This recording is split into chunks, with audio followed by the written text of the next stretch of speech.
saying, down in Orlando, and I'm meeting some of the world's greatest speakers, some of the world's greatest motivators and educators, and I'm so lucky to be with not only one of the world's greatest, but my really, really good friend, Amanda Gore. Man, it's so great being with you again. Now, I want to tell you, quite a few years ago, I saw Amanda the first time on stage, and I was absolutely blown away. It was the funniest talk, together with great content, that I've ever seen. The funny thing is, Amanda comes from Australia. She came to America, took the whole country by storm. Everybody wants to book her. Amanda, what is it that makes people want to book you? What is your secret of success? Oh, gee, I wish I could just tell you in a sentence, but I can't. Number one, I did study with Michael Grinder for 15 years, and I learned about group dynamics. And there's always the process and the content with which you communicate. And the content has to be given, relevant, up to date. It's the process by which you deliver it that makes the magic. And in that process, like most people look at me on stage and they think, well, she's an idiot. Because I do all sorts of things to make the messages memorable.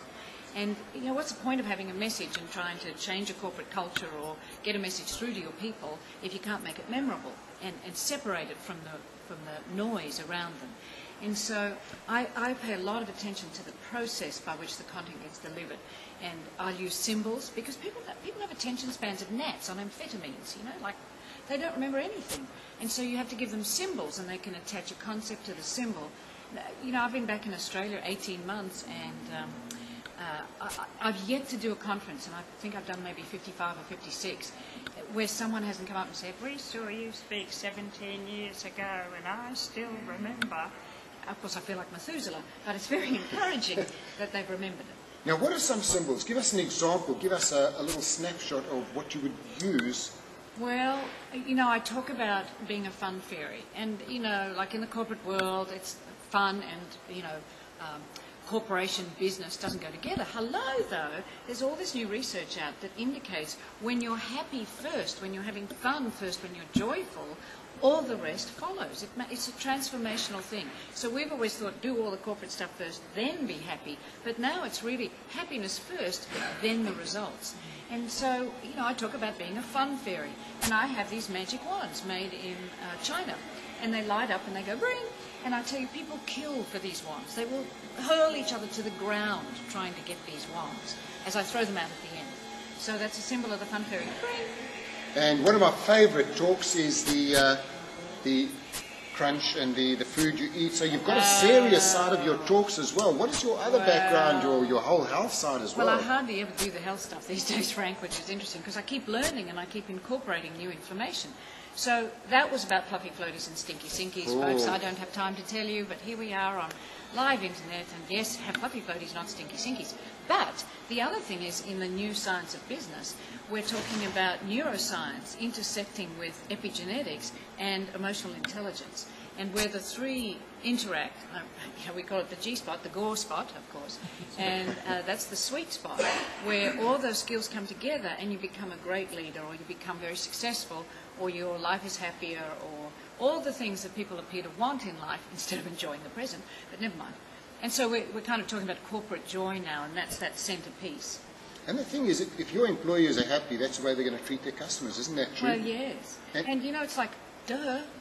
In epigenetics, there's a guy called Bruce Lipton who wrote The Biology of Belief, and he talks about how cellular biologists, after decades, discovered that in the petri dish in which they would examine cells, one day, after decades, they thought, oh, I wonder if the stuff that we're putting in the petri dish is making a difference to the health of the cell. Oh, duh. And so all of us are responsible for the environment we create in our own little petri dish. And then leaders are responsible for the big petri dish with all the little petri dishes in there. Now, 3 tips for leaders. What can they do to make their workplace more fun or make employees more happier and more joyful? Well, you know, one of the most critical things in neuroscience is that you've got to acknowledge and value someone's specific contribution. So you must find a contribution that's very specific and tell them, not in a generic letter, but tell them how much you value them for that contribution. And then number 2, allow people to recognize the responsibility they have in their own petri dish so they can influence, and they accept the responsibility for that. And then number 3, you know, who you are, I don't know who said it first, but who you are shouts so loudly, I can't hear what you're saying. So if you want them to have fun, you have fun. If you want them to be joyful, you be joyful. a leader's job really is to work on themselves. It's a bit like marriage, isn't it? Yeah, yeah. Your partner is there to help you grow and develop spiritually. Well, your teammates are there to help you grow and develop spiritually as a leader and each other.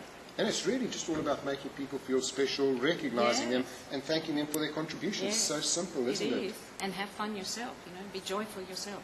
Now, I want to tell you, if you want to see this message delivered like no one else, I've done talks all over the world, and everybody speaks about Amanda and how they're trying to get her back again. If you want to get Amanda, where do they go to book you?